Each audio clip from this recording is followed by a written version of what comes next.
संजय, आपण सुषमाताई, आपण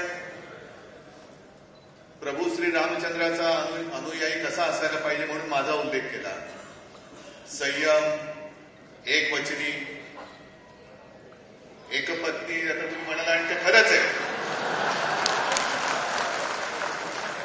ते काही वेगळं सांगण्याची गरज नाहीच.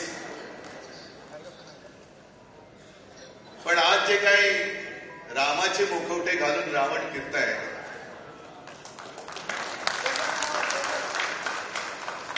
त्यांचे मुखवटे फाडायचे. त्यांचा अनुयायी, श्रीरामचंद्राचा अनुयायी म्हणून बरोबर आहे. पण मी बघत होतो, माझी तुलना तुम्ही प्रभू रामचंद्राशी केली नाही, त्याच्याबद्दल तुम्हाला मी धन्यवाद देतो.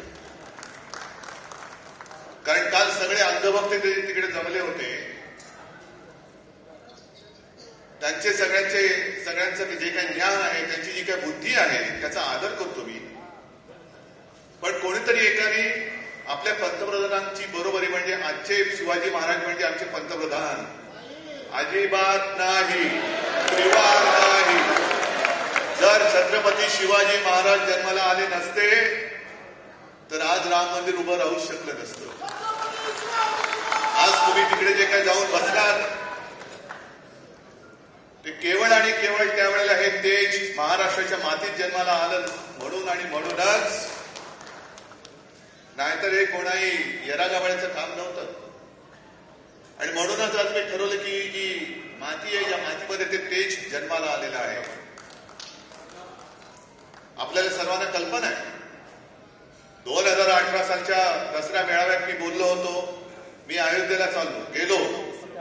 हे अयोध्येला कधी येणार, अयोध्येला कधी येणार, अयोध्येला कधी येणार. आज मोदी अयोध्येला गेलेत, त्याच्या आधी नव्हते गेले. कदाचित पंतप्रधान होण्याच्या आधी गेले असतील, जसे आमचे फडणवीस गेले होते असं म्हणतात.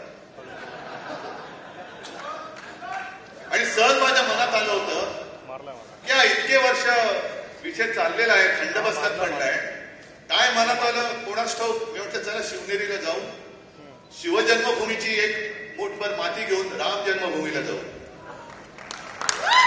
तुम्ही माना अथवा नका मानू, पण मी 2018 मध्ये नोव्हेंबरमध्ये गेलो होतो. त्याच्यानंतर थंड बस्त्यात पडलेला हा जो विषय होता, अचानक वरती आला. आणि पुढचं वर्ष पूर्ण होण्याच्या आत माननीय सर्वोच्च न्यायालयाने राम जन्मभूमीचा निकाल दिला. हा मला असं वाटतं त्या मातीचा महिमा आहे. आणि आज माती तुम्हाला सगळ्यांना जिल्ह्यात म्हणजे राज्यभर न्यायला मी का सांगतोय, बराच गरज आहे.